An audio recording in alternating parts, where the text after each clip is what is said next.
बिस्मिल्लाहिर्रहमानिर्रहीम। अस्सलाम वालेकुम नाज़रीन, आप यूट्यूब चैनल देख रहे हैं। मैं इमरान खान हूँ। बड़ी खबर ये है और सबसे ज़्यादा सवाल ये उठाया जा रहा है कि क्या पाकिस्तान ईरान के साथ किसी जंग में जाने वाला है। तो इस सवाल का जवाब इस वीलॉग में हम ढूंढते हैं। बहुत सारी आलमी खबरें हैं मशरिक़ वस्ता से ख़ास तौर पे, और उस पर हमें इन चीज़ों का जवाब मिल जाएगा। सबसे पहले तो ये है कि ऐसा बज़ाहिर दिखाई दे रहा है कि सऊदी अरब दीगर अरब ममालिक के साथ मिलकर ईरान के खिलाफ जंग का हिस्सा बनने जा रहा है। और इसका जो सबसे बड़ा सबूत है वो तो ये है कि अमेरिका ने अपने हमले को फौरी तौर पे खलीजी ममालिक से निकलने का हुक्म दे दिया है। ख़ास तौर पे सऊदी अरब को खाली किया जा रहा है और ये हुक्म दिया गया है अमरीकी हुकूमत की जानिब से कि सफारती अमला, ख़ास तौर पे जो सफारतकार भी हैं, वो फौरी तौर पे सऊदी अरब को छोड़ दें। दीगर ममालिक से भी अमरीकी बहुत बड़ी तादाद में निकल गए हैं। तो जहाँ पे भी अमेरिका ने जंग करनी होती है या उन्हें नज़र आ रहा होता है कोई बड़ी जंग होने जा रही है, तो वहाँ वो फौरी तौर पे इनखला शुरू कर देते हैं। और अब वो दिखाई दे रहा है। एक और बड़ी खबर इसमें यह है कि ये मेरे सामने एक डॉक्यूमेंट है जो सऊदी वज़ारत ख़ारजा का है। इसमें ईरान को वाज़ेह वार्निंग जारी की गई है और बैनुल अक़वामी अख़बारात में ये खबर छप चुकी है। सऊदी अरब ने ईरानी मौक़िफ़ को गलत करार दिया कि हमारी सरज़मीन ईरान के खिलाफ इस्तेमाल हो रही है। यानी सऊदी अरब का मौक़िफ़ ये है कि अरब ममालिक जहां अमरीकी अड्डों पे ईरान ने अटैक किया, उन ममालिक के अड्डों के ऊपर से ईरान के ऊपर कोई अटैक नहीं हुआ। तो फिर ईरान के ऊपर अटैक हुआ कहाँ से? ये सवाल अपनी जगह मौजूद रहेगा। लेकिन सऊदी अरब का मौक़िफ़ ये है कि ईरानी सदर का दावा भी गलत है कि हमारे मुल्क से या हमारी बेसिस से, जो यहाँ पे बेसिस हैं अमेरिकन की, वहाँ से इनका दावा है कि ईरान के ऊपर हमला नहीं हुआ। और ईरान ने जो हमले किए हैं, जिनको ईरान जवाबी हमले कहता है, वो बिला जवाज़ हैं। सऊदी अरब ने सख्त अल्फाज इस्तेमाल किए हैं और साफ ईरान को एक तरह से जंग का नोटिस या धमकी दी है। और पाकिस्तान ने जो है उसके बाद ये स्टेटमेंट दिया है कि हम सऊदी अरब के साथ या सऊदी हुकूमत के साथ एक दिफाई मुआहदे में है। ये पाकिस्तान ने कहा है इस सिचुएशन के बारे में। अब पाकिस्तान ने क्या किया और पाकिस्तान क्या जंग में उतर सकता है, यही है ना अब तक का सबसे बड़ा सवाल। तो सबसे पहले तो आप ये देख लें कि प्रोफेसर जियांग, जिनके बहुत सारे इंकशाफात या बहुत सारी उनकी पेशन गोइयाँ वो बिल्कुल दुरुस्त साबित हो रही हैं, ये चाइनीज़ प्रोफेसर हैं। प्रोफेसर जियांग ये कहते हैं कि अगर जंग बढ़ी तो पाकिस्तान का बड़ा अहम किरदार इसमें हो जाएगा। अब पाकिस्तान एक दिलचस्प सूरत हाल में है, क्योंकि 12 रोज़ा जंग के दौरान पाकिस्तान ने ईरान की हमायत का इजहार किया था, लेकिन चंद माह बाद पाकिस्तान ने सऊदी अरब के साथ एक बाहमी दिफाई मुआहदा कर लिया। ये जो 12 रोज़ा जंग थी, ये पिछली थी जो जून 2025 में हुई थी। उस जंग के बाद पाकिस्तान ने सऊदी अरब के साथ एक दिफाई मुआहदा कर लिया था, जिसका मतलब ये है कि अगर सऊदी अरब पर हमला हुआ तो पाकिस्तान उसके दिफा के लिए सामने आएगा। प्रोफेसर जियांग के मुताबिक अगर इसराइल सऊदी अरब के खिलाफ मजीद फॉल्स फ्लैग कार्रवाइयां करने में कामयाब हो जाता है और सऊदी अरब ईरान के खिलाफ जंग का ऐलान कर देता है, तो इस मुआहदे के तहत पाकिस्तान को भी ईरान के खिलाफ जंग में शामिल होना पड़ सकता है। उन्होंने कहा कि ये इम्कान भी हो सकता है कि अमेरिका ईरान के खिलाफ ज़मीनी रास्ता जब इस्तेमाल करे तो पाकिस्तान के ज़मीनी रास्ते से वो लड़ाई शुरू कर दे, क्योंकि ईरान का जनूब मशरकी इलाका निस्बतन ज़्यादा कमज़ोर समझा जाता है, जबकि शुमाल मगरबी हिस्सा ईरान का जो है वो मजबूत है। यानी जो ईरान का एरिया तुर्की के साथ या इराक के साथ लगता है, वहाँ पे माजी में बहुत लड़ाइयाँ भी उन्होंने लड़ी हैं, तो उन्होंने अपना सारा जो मिलिट्री इंफ्रास्ट्रक्चर है वो वहाँ पे डेवलप किया है। यहाँ पे उन्होंने नहीं किया। पाकिस्तान की तरफ से उनको लगता था सत्ते खैरा ने, लेकिन यहाँ पे वो कमज़ोर है और ये कहा जा रहा है कि इधर से भी लड़ाई शुरू हो सकती है, अमेरिका ये रास्ता इस्तेमाल कर सकता है। बहरहाल ये तो वक्त बताएगा कि क्या किया जाएगा। लेकिन इस वक्त इसराइल को बहुत मार पड़ रही है और इस लड़ाई का अगर कोई सबसे बड़ा बेनिफिशरी बनने जा रहा है तो वो इसराइल ही होगा। इसराइल के अलावा कोई नहीं होगा, क्योंकि इसराइल में कभी भी इतने बम नहीं गिरे, इतने मिसाइल नहीं गिरे। इसराइल ने वहाँ पे जितने भी कैमराज हैं, फुटेजेज हैं, सारी खत्म कर दी हैं और वो किसी को अलाउ नहीं कर रहा कि सोशल मीडिया के इस्तेमाल के जरिए से तबाही का कोई मंजर बाहर निकाले। आप गौर करें, जब इसराइल ईरान को मारता था या गजा के शहरियों को मारता था, और उस वक्त जब रॉकेट चलते थे और सुरंगों के अंदर जाते थे या जेर ज़मीन पनाहगाहों के अंदर चले जाते थे इसराइली, तो तब बड़ी वीडियोज आती थी नीचे से, तब बहुत सारे मनाजिर आपको दिखाई देते थे। लेकिन अब बिल्कुल कोई किसी किस्म का मंजर दिखाई नहीं दे रहा, फुटेज नहीं आ रही, वीडियोज नहीं आ रही। इसराइली शहरी सारे के सारे कहाँ गए कुछ पता ही नहीं चल रहा। वो एक शदीद ज़हनी तनाव और दबाव का शिकार है और वो ज़हनी मरीज बनते चले जा रहे हैं जो इसराइल के शहरी हैं। और ज़ेर ज़मीन बंकर्स भी अब उनके महफूज नहीं रहे। इंडियन मीडिया के कुछ लोग वापस गए और एक इंडियन सहाफ़ी ने यहाँ तक दावा किया कि 100 फुट नीचे तक भी जो पनाहगाहें हैं वो भी महफूज नहीं है, उनमें भी नुकसान हुआ है। अभी ये खबर आई है और एक दावा है اور مختلف میڈیا چینل میں یہ چل بھی رہا ہے. دعویٰ یہ کہتا ہے کہ روسی خفیہ ایجنسی نے اس بات کی تصدیق کی ہے کہ ایران ہائپرسونک میزائلوں کے حملے میں، یعنی ایران نے جو ہائپرسونک میزائلوں کا حملہ کیا ہے اس میں اسرائیلی لیڈرشپ کے لیے بنایا گیا زیر زمین بنکر تباہ ہو گیا اور اس میں ابھی تک آگ لگی ہوئی ہے. یعنی اب بنکرز بھی اتنے محفوظ نہیں رہے کیونکہ میزائل بہت بڑے اور بہت ہیوی ہتھیار جو ہیں وہ استعمال ہو رہے ہیں. بنکر میں اسرائیلی حکومت، بیوروکریسی اور فوج کے اعلیٰ حکام پناہ لیتے تھے. اب پتہ نہیں اس وقت وہاں پہ وہ تھے یا نہیں تھے، لیکن اس جگہ پہ وہ پناہ ضرور لیتے رہے ماضی میں. اب کتنا نقصان ہوا ہے کیونکہ اسرائیل کا کئی جگہ پہ نقصان رپورٹ ہو رہا ہے، حتیٰ کہ لبنان کے قریب نقصان رپورٹ ہو رہا ہے، دیگر کئی جگہوں پہ نقصان رپورٹ ہو رہا ہے، بیسز کے اندر امریکہ کا نقصان رپورٹ ہو رہا ہے، کچھ امریکی فوجی پکڑے گئے ہیں، یہ بھی دعویٰ کیا جا رہا ہے. تو آپ ساری چیزوں کو پلس مائنس کریں تو امریکہ اور اسرائیل کے لیے اکیلے میں حالات اتنے اچھے نہیں ہیں. آپ نئے ہرمز بند ہونے کی وجہ سے پوری دنیا کے اوپر ایک دباؤ بھی ہے. یورپ اس طریقے سے امریکہ کے ساتھ کھڑا نہیں ہوا، تو کیا پاکستان کھڑا ہو جائے گا؟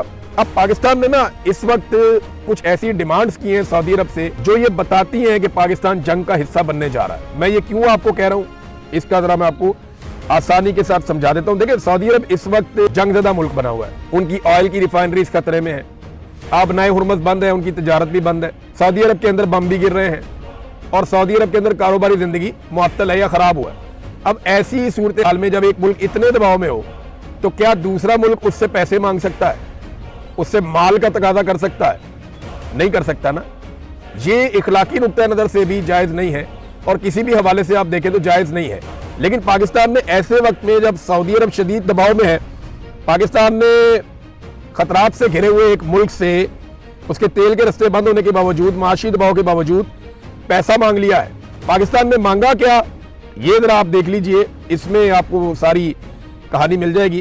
یہ دنیا بھر کے میڈیا میں چھپ گیا. 10 سال کے لیے پاکستان نے $5 ارب کا ڈپازٹ مانگا ہے کہ ہمیں قرضہ دے دیں آپ $5 ارب، اور 10 سال کے لیے وہ ڈپازٹ آپ ہمارے پاس رکھیں. اچھا یاد رکھیے گا، سعودی عرب کا پہلے ہی پیسہ پاکستان کے پاس ہے، تو بہت ممکن ہے یہ وہی پیسہ جو ہے اس کو 10 سال کے لیے پاکستان کہہ رہا ہے کہ آپ اس کو ہمارے اکاؤنٹ میں رہنے دیں، پیسے آپ یہ پیسہ اگلے 10 سال تک ہمارے اکاؤنٹ سے نہ نکالیں. 8 چیزیں مانگی ہیں پاکستان نے سعودی عرب سے، جو 2 بڑی چیزیں میں آپ کو بتا دیتا ہوں. نمبر 1 تو یہ ہے کہ 10 سال کے لیے $5 ارب آپ ہمارے قومی خزانے میں جمع رہنے دیں. نمبر 1، یہ کوئی پیسہ ہمیں وہ دے نہیں دیں گے لیکن ہمارے قومی خزانے میں جمع رہے گا. نمبر 2، $5 ارب کی تیل کی سہولت ہمیں دی جائے.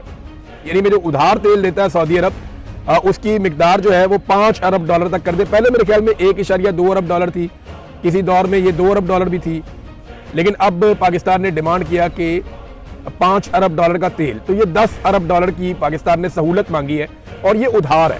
یہ وہ پیسہ نہیں ہے جو سعودی عرب دے گا اور پاکستان کا ہو جائے گا، یہ ایک ادھار پیسہ ہے جو پاکستان مانگ رہا ہے. دیکھیں پاکستان نے کرنا کیا ہے، کیا لڑائی میں واقعی اتر جانا ہے؟ پورے پاکستان میں لوگ ایک ہی سوال پوچھ رہے ہیں نا، پاکستان کے بعد رستہ ہی کوئی نہیں ہے. آپ غور کریں نا، پاکستان ایک ایسے دورائے پہ کھڑا ہے جہاں ایک طرف عارضی فائدے ہیں اور ایک طرف مستقل خطرات ہیں. یعنی عارضی فائدہ آپ یہ اٹھا سکتے ہیں کہ تھوڑا پیسہ لے لیں، اپنی اکانومی کو سٹیبل کر دیں، سعودی عرب کے ساتھ کھڑے ہو جائیں. اور مستقل خطرات یہ ہے کہ پھر آپ کا ایک پورا بارڈر اور ولنریبل ہو جائے گا. آپ نے انڈیا کے بارڈر کے ساتھ کبھی نارملائزیشن نہیں ہونے دی، نہ انڈیا نے ہونے دی. اب افغانستان کے ساتھ بھی آپ کا وہی پنگا ہے، روزانہ لڑائی ہو رہی ہے. اب ایران کے ساتھ بھی اگر آپ یہ کریں گے تو پاکستان کا کوئی ایک بارڈر بھی محفوظ نہیں رہے گا. صرف چائنا کا چھوٹا سا بارڈر ہے اور وہ محفوظ ہونے کی وجہ یہ ہے کہ ہم نے ان کے پیسے دینے. اگر ہم نے ان کے پیسے نہ دینے ہو، وہ بھی ایک دن آئے گا چائنا کہے گا گوادر ہمارے حوالے کرو بھائی، جو پیسہ تم نے لیا ہوا ہے اتنی بڑی اماؤنٹ، آپ نے $60 ارب کے آپ چائنا سے قرضے لے رہے تھے ڈیولپمنٹ کے نام پہ، اب وہ پیسہ واپس تو کرنا ہے. اگر آپ پیسہ واپس نہیں کریں گے تو کیا دیں گے انہیں؟ وہ مجھے پتا ہے کہ کیا آپ کو دینا پڑے گا. گوادر جا کے دیکھیں چائنا نے کیسا بنا دیا اور اس کو کس طریقے سے انہوں نے ڈیزائن کیا ہے. ایک طرف تو عارضی فائدے ہیں میں نے آپ کو بتایا، اور ایک طرف مستقل خطرات ہیں. ایک طرف امیر ترین سعودی عرب ہے اور دوسری طرف مصیبتوں سے گھرا ہوا سپر پاور سے جنگ لڑتا ہوا ایران ہے. تاریخ نہ اپنے آپ کو دہرا رہی ہے. ہم 50 سال پیچھے چلے جائیں نا تو ہمارے پاس ایک ڈکٹیٹر تھا ضیاء الحق. اس نے جو پاکستان کے ساتھ کیا اور جو حالات اس وقت تھے، لگ بھگ وہی حالات پاکستان کے واپس پیدا ہو چکے ہیں. امریکہ اور امریکہ کے اتحادیوں کے ساتھ مل کر عرب ممالک کی مدد سے افغانستان میں پاکستان نے جہاد کی بنیاد رکھی تھی. آپ کو یاد ہے تب بھی امریکہ تھا، امریکہ کے اتحادی تھے اور عرب ممالک تھے، اور افغانستان کا بیٹل گراؤنڈ تھا جہاں پہ پاکستان نے کہا کہ یہ جہاد ہے. اس لڑائی میں پاک فوج، طالبان، عرب اور امریکیوں نے ایک ساتھ مل کر شانہ بشانہ یہ لڑائی لڑی تھی. اور بعد میں انہی طالبان نے، جن کو تیار کیا گیا، افغانستان کے تمام دھڑوں کو شکست دے کر इक़्तिदार पर कंट्रोल हासिल कर लिया था। आज एक मरतबा फिर पाकिस्तान वही खड़ा है।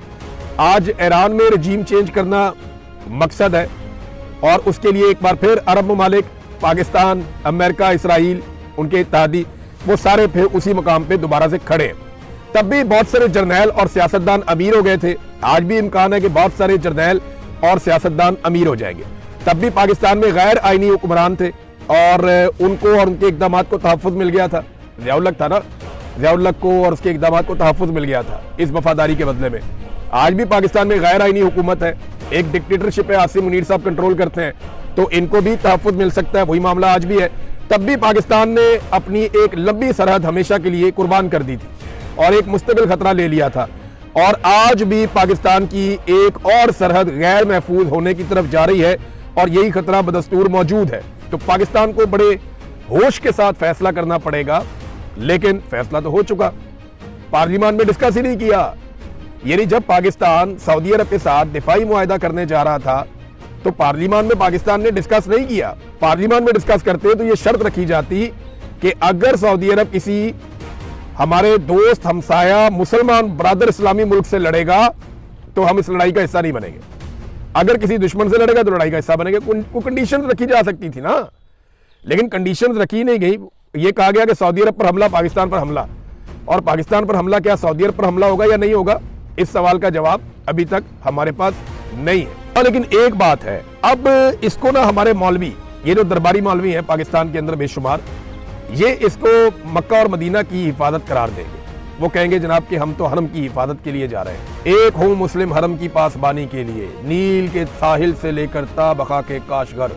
ऐसे शेर आपको मौलवियों ने सुनाने ना, ऐसा आपको जज्बाती करना है ना कि जैसे मक्का और मदीना को खतरा इसराइल से नहीं है, ईरान से है। अब ये मौलवी आपको ये कहानियां सुनाएंगे और आपको लड़ाई की तरफ रागिब करेंगे अगर ये माहौल बन गया तो। मैं कंडीशन अभी भी रख रहा हूँ, मुझे अभी भी पता नहीं क्यों उम्मीद है कि शायद कोई होश के नाखून ले और इस लड़ाई से पाकिस्तान को बचाया जाए, लेकिन बज़ाहिर चीजें उसी तरफ जाती हुई दिखाई दे रही हैं। जिस तरह पाकिस्तान ने 10 अरब डॉलर की फैसिलिटीज मांगी है ना, उधार मांगा कि 5 अरब डॉलर के उधार दे दो, हमारे अकाउंटों में आप रख दें 10 साल के लिए। कुछ और चीजें भी मांगी है, IMF के वाले से भी मदद मांगी है, और साथ में 5 अरब डॉलर का उधार तेल भी आप हमें दे दें, फैसिलिटेट कर दें। जिस तरह पाकिस्तान ने मांगा है, इससे तो ये लगता है कि पाकिस्तान एक सौदेबाजी कर रहा है। अब मक्का और मदीना तो कोई खतरे में है नहीं, और ईरान से तो मक्का और मदीना को खतरा होना नहीं चाहिए, मुसलमान तो सारे उसकी हिफाजत के लिए हैं। लेकिन मुझे ऐसा लगता है, और कुछ सोर्सेज ये कहते हैं कि कुछ ना कुछ ऐसा होने वाला है अरब ममालिक में जिसके बाद इस लड़ाई का जवाब बन जाएगा। ये मैं आपको फिर बता देता हूं कि आने वाले दिनों में कुछ ना कुछ ऐसा होगा अरब ममालिक में जिसके बाद लड़ाई का जवाब पैदा कर दिया जाएगा या लड़ाई का जवाब बन जाएगा। पाकिस्तान की पॉलिसी जो है ना, वो बड़ी प्रो इसराइल है। मैं ये देख रहा हूं कि पाकिस्तान वो सारी चीजें कर रहा है जिससे इसराइल को फायदा हो रहा है। बोर्ड ऑफ पीस के अंदर जाना, अमेरिका को दरखास्त करना कि हम अपनी फौज भेजना चाहते हैं गाजा में, फिर सऊदी अरब के साथ एक दिफाई इत्तेहाद में जाना, फिर इसराइल और अमेरिका की मजम्मत नाम लिए बगैर करना, उनका यानी नाम भी ना लेना, उनकी मजम्मत भी ना करना, फिर ईरान की मजम्मत करना कि वो अमरीकी अड्डों पे अटैक क्यों कर रहा है। ये सारी चीजें ना इसराइल को बहुत फायदा दे रही है, और अगर पाकिस्तान इस लड़ाई में उतर जाएगा तो इसराइल और पाकिस्तान जब शाना बशाना लड़ेंगे तो ईरान के लिए बहुत मुश्किल हो सकता है। अगर तो वाकई ये सिचुएशन बन जाती है तो ईरान जो है ना, वो बार यही कह रहा है कि पड़ोसी अरब ममालिक की सरजमीन हम पर हमलों के लिए बदस्तूर इस्तेमाल हो रही है। पाकिस्तान में ना एक और बड़ी खौफनाक कार्रवाई डाली जा रही है। कुछ नए अकाउंट्स बने हैं पाकिस्तान में सोशल मीडिया पर, ये जरा आपने गौर करना है और आपने देखना है, क्योंकि जो हमारे दोस्त एनालिसिस करते हैं उन्होंने ये रिपोर्टें बना ली हैं। मेरी टीम ने भी मुझे आगाह किया है कि बहुत सारे सोशल मीडिया पे नए अकाउंट्स बने हैं और ये शिया सुन्नी फसाद पाकिस्तान में फैलाने की कोशिश कर रहे हैं, और ये गुज़िश्ता चंद दिनों के अंदर सामने आए हैं, और ये दर्जनों की तादाद में एक अकाउंट ट्वीट्स कर रहा है और शिया सुन्नी फसाद पाकिस्तान में फैलाना चाह रहा है। देखिए, एक बात बड़ी क्लियर है कि पाकिस्तान में जो अहले तशी बरादरी है, हमारे भाई हैं, वो ईरान के साथ उनकी एक थोड़ी सी वाबस्तगी है और एक अकीदत है। लेकिन अभी जिस तरह से ईरान ने ये लड़ाई लड़ी है, या इससे पहले पिछले साल जून में लड़ी थी 12 दिन की, या इसके अलावा ईरान ने जिस तरह फलस्तीनी या फलस्तीनियों के कॉज के लिए आवाज उठाई है पूरे मुस्लिम उम्मा से बढ़ के, तो जो अहले सुन्नत पाकिस्तानी है उन सबके दिलों में बड़ी कदर बढ़ गई है ईरान की, और बहुत ज्यादा एक भाईचारा और इत्तेहाद की फिजा बनी है पाकिस्तान में पहली मर्तबा। अब इस फजा को तोड़ने की कोशिश की जा रही है अपने मजमूम मकासद के लिए। तो मेरी आप सबसे गुजारिश है, ऐसे अकाउंट्स को फौरन ब्लॉक करें, इनको रिपोर्ट करें, और इसके अलावा 2-4 बड़े अकाउंट्स भी हैं, वो भी यही कार्रवाइयां डाल रहे हैं, बारीक वारदातें। तो आपने शिया सुन्नी फसाद से और फिरका वारियत से पाकिस्तानियों बचना है। آپ نے اس کا حصہ نہیں بننا۔ جب دشمن بم مارتا ہے تو وہ یہ نہیں دیکھتا کہ یہ شیعہ ہے یا سنی ہے۔ جب وہ آپ کے اوپر اٹیک کرتا ہے، جب غربت آتی ہے تو وہ یہ نہیں دیکھتی کہ یہ شیعہ ہے یا سنی ہے۔ جب کرونا وائرس آیا تھا تو وہ ایسا نہیں کرتا تھا کہ میں شیعہ کو لگوں گا اور سنی کو نہیں لگوں گا۔ یہ بات ذہن میں رکھنا کہ ہم سب مسلمان ہیں، بھائی ہیں، ہمارا ایک وطن ہے، ہمیں آپس میں اپنا اتحاد اور اتفاق قائم رکھنا ہے۔ یہ ہمیں تقسیم کرنے کی کوشش کریں گے، اور وجہ کیا ہے؟ پیسہ۔ وجہ کیا ہے؟ مفاد۔ وجہ کیا ہے؟ پاکستان کو ایک نئی جنگ کے اندر جھونک دینا۔ پاکستان تحریک انصاف نے اس مذمت کو کنڈیشنل کر دیا۔ پاکستان تحریک انصاف نے کہا جی ٹھیک ہے، یہ جو عرب ممالک کے اوپر اٹیک ہو رہے ہیں یہ بھی غلط ہے، اور جو اٹیک ایران کے اوپر ہو رہے ہیں وہ بھی غلط ہے۔ انہوں نے کہا دونوں چیزیں ایک دوسرے سے جڑی ہوئی ہیں، ایک دوسرے سے وہ وابستہ ہے، لہذا آپ یہ نہیں کر سکتے کہ ایک چیز کو آپ غلط کہیں اور دوسری چیز کو آپ غلط نہ کہیں۔ تو نیتن یاہو کے بارے میں آپ کو بتا رہا تھا کہ اس کے بارے میں پاکستان کے جذبات خاصے نرم ہو گئے، اور نیتن یاہو کو پاکستانی ٹی وی چینلز پہ دکھایا جاتا ہے، نیتن یاہو کے بیانات پاکستانی ٹی وی چینل کے اوپر چلائے جاتے ہیں، نیتن یاہو کے لوگوں کے ساتھ شہباز شریف صاحب جا کر ملتے ہیں، اور کمال شہباز شریف صاحب نے دل بڑا کیا اور زبردست تعلقات اسرائیل کے ساتھ یا اسرائیل کے حمایتیوں کے ساتھ انہوں نے استوار کیے ہیں، کمال طریقے سے کیے ہیں، اور جو اسٹیبلشمنٹ کی ایک بڑی پرانی خواہش تھی وہ خواہش بھی پوری ہوئی ہے۔ امریکہ کے صدر ڈونلڈ ٹرمپ کی ایک خواہش تھی، وہ ہمیشہ سے اسرائیل کو ایک محفوظ ملک دیکھنا چاہتے ہیں، ایک مضبوط ملک دیکھنا چاہتے ہیں، وہ دیکھنا چاہتے ہیں کہ تمام طاقتور اسلامی ممالک اسرائیل کے ساتھ اچھے تعلقات بنائیں، اور ڈونلڈ ٹرمپ کو اس میں خاصی کامیابی حاصل ہوئی ہے۔ ڈونلڈ ٹرمپ نے ثابت کیا کہ اس سے بہتر دوست کوئی بھی اسرائیل کا دنیا میں نہیں ہو سکتا۔ تو نیتن یاہو کے خلاف بات کر رہے تھے اقبال افریدی صاحب قومی اسمبلی میں، مبینہ طور پہ یہ سارے سوشل میڈیا پہ لان تان ہو رہی ہے، تو انہوں نے جناب بند کر دیا بات، آواز ہی بند کر دی۔ اب آپ نیتن یاہو کے خلاف بھی نہیں بول سکتے، کیسا ہے؟ قومی اسمبلی میں نیتن یاہو کے خلاف بھی نہیں بول سکتے، یہ حالات ہیں۔ تو ناظرین، اب میں جاتے آپ کو ایک چیز بتاتا ہوں کہ ہمیں چورن کیسے بیچا گیا، اور ایک دفعہ نہیں بار بیچا گیا۔ تھوڑا عرصہ پہلے ہمیں، اب سے کوئی 1-1.5 مہینہ پہلے ہمیں کہانی سنائی گئی کہ پاکستان کا کوئی 12 ارب ڈالر کہتا تھا، کوئی 15 ارب ڈالر کہتا تھا، کوئی 20 ارب ڈالر کہتا تھا کہ پاکستان جناب اسلحہ بیچنے جا رہا ہے، ہمارے جہاز، ہماری چیزیں، ہمارے ویپن، ہمارے میزائل ہم دنیا کو بیچنے جا رہے ہیں۔ یہ اربوں ڈالر کی کہانی ہمیں سنائی گئی، نمبر 1۔ نمبر 2، پھر دوبارہ سے ہمیں ایک اور چورن بیچا گیا کہ جناب معدنیات ہی اتنی نکل آئی کہ مٹی بیچ کے اربوں ڈالر کما لیں گے، 16 ارب ڈالر ادھر سے آ جائے گا، 250 ارب ڈالر کی وہ والی معدنیات پڑی ہے، 300 ارب ڈالر کی وہ والی معدنیات پڑی ہے۔ ہمیں کہانیاں سنا کے انہوں نے معدنیات کی قوم کو ایک اور چورن بیچا۔ پھر انہوں نے کہا جی گرین انیشیٹو ہم لینے جا رہے ہیں، کوئی 15 ارب ڈالر اس سے بھی آنے والا ہے، تو ہم تو بڑا پیسہ کمائیں گے۔ پھر کہا جی ہم نے SIFC بنا لی ہے، 100 ارب ڈالر جو ہے اس کی سرمایہ کاری تو فوری طور پہ پاکستان میں آ رہی ہے۔ اور شہباز شریف نے سرمایہ کاری کے نام پہ دورے کر کے بیڑا غرق کر دیا اکانومی کا، لیکن ٹکے کی سرمایہ کاری پاکستان میں نہیں آئی، نہ سرمایہ کاری آئی، نہ کوئی دولت آئی، کچھ پاکستان کے اندر نہیں آیا۔